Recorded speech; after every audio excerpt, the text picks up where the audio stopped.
नमस्ते दोस्तों। आज हम इस वीडियो में बात करने वाले हैं एक ऐसे महान शासक की, महान पुरुष की, जिन्होंने कटक से लेके अटक तक का जो है साम्राज्य की स्थापना की। हाँ जी हाँ, मैं बात कर रहा हूँ छत्रपति शिवाजी महाराज जी की, एक ऐसे महान पर्सनैलिटी की।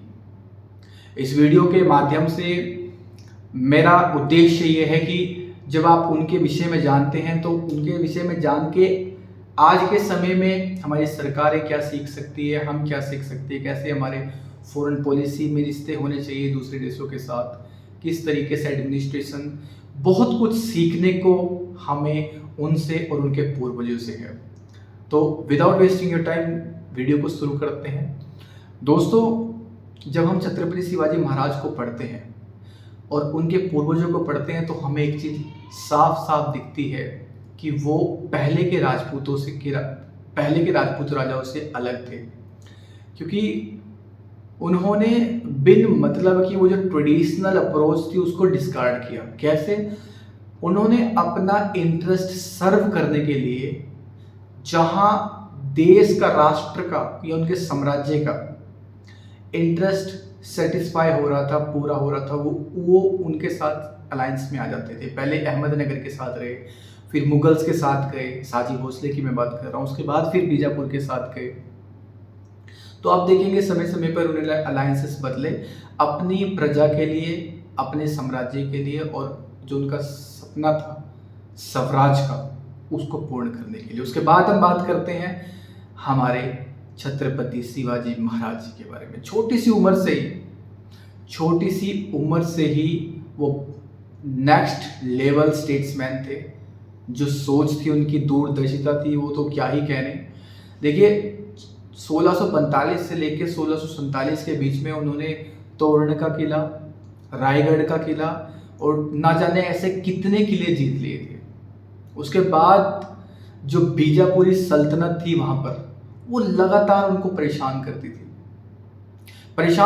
वहीं से अफजल खान वाला जो एपिसोड हुआ दोस्तों, बहुत इंपॉर्टेंट एपिसोड है। वहाँ से बहुत कुछ सीखने को है कि कैसे आज जब इंडिया की एडवर्सरीज पाकिस्तान और चाइना हमें लगातार हमारे ऊपर अपनी इविल आई रखती है और मौका नहीं छोड़ती हमें इंटरनेशनल लेवल पर दबाने के लिए। आप देखिए अफजल खान वाले एपिसोड से हम क्या सीख सकते हैं। अफजल खान ने जब बुलाया प्रतापगढ़ के पास मिलने के लिए छत्रपति शिवाजी महाराज को, छत्रपति शिवाजी महाराज मना भी कर सकते थे या सीधा अपनी आर्मी के साथ अटैक भी कर सकते थे, बट उन्होंने ऐसा नहीं किया। उन्होंने क्या किया कि ठीक है, लेट्स मीट, हम मिलेंगे, लेकिन वो अपनी पूरी प्रिपेयर्डनेस के साथ गए। उन्होंने अंदर कवच डाला हुआ था, क्योंकि जब उनकी मुलाकात होती है तो अफजल खान बोलते हैं आओ गले लगो, और जब वो गले लगते हैं तो जैसा एक्सपेक्टेड था, उन्होंने जो उसने, मैं उन्हें क्यों कह रहा हूँ, जो अफजल खान ने अपना खंजर निकाला और जैसे ही मारा, जब उनको गले लगाने लगे और जैसे ही उन्होंने खंजर मारा शिवाजी को तो पता था, इसलिए उन्होंने कवच डाले थे अंदर। और ऐसे ही साथ में Shivaji Maharaj was also ready. वो तो महाराज जी थे, उन्होंने वाघ नख निकाला अपना और छाती चीर दी अफजल खान की। तो दोस्तों, इससे देखो कितना कुछ सीखने को है कि आपने अपने दुश्मनों के साथ बात तो करनी है, जब सामने वाला बात करने के लिए बोले करे, लेकिन अपनी प्रिपेयर्डनेस फुल रखे।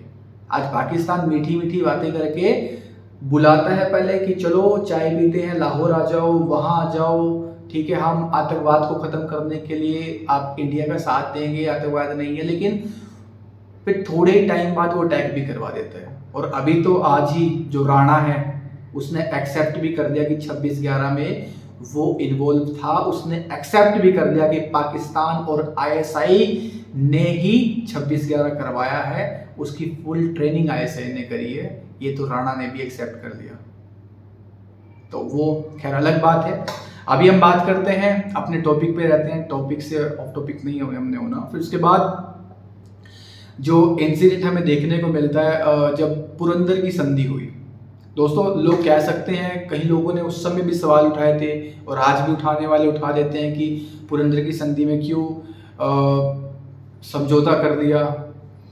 दोस्तों समटाइम आपको जब पता होता है कि जब सामने वाले की क्षमता थोड़ी सी ज़्यादा है आपसे, और उस समय तो जो जय सिंह आए थे उनकी तरफ से, आमेर के राजा जो थे, औरंगजेब ने जय सिंह को भेजा था। ये भी बड़ा नेक्स्ट लेवल डिप्लोमेट था औरंगजेब भी। उसने भी क्यों ऐसे किया कि एक राजपूत को ही मराठा के साथ भेजे, एक हिंदू को ही हिंदू से बात करने दे, तो जय सिंह को उन्होंने भेजा। अब जय सिंह पूरी प्रिपेयर्डनेस के साथ आया था।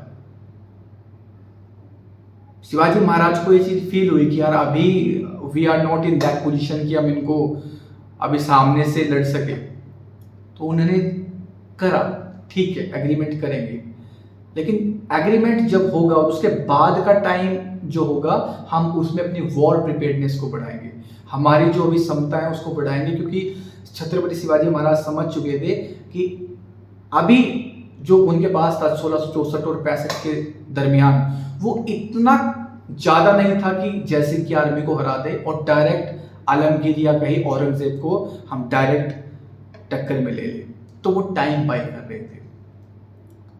इंटरनेशनल रिलेशन में ऐसा भी होता है कि आपको जब आपको पता है, आपको टाइम बाय करना होता है, और तब तक अपनी आर्मी को, जब हमें पता है कि अभी हम फलानी कंट्री के साथ डायरेक्ट युद्ध में नहीं उतर सकते, हम थोड़ा सा समय अपने कदमों को पीछे खींचेंगे और उसके दौरान हम अपनी आर्मी को बढ़ाएंगे।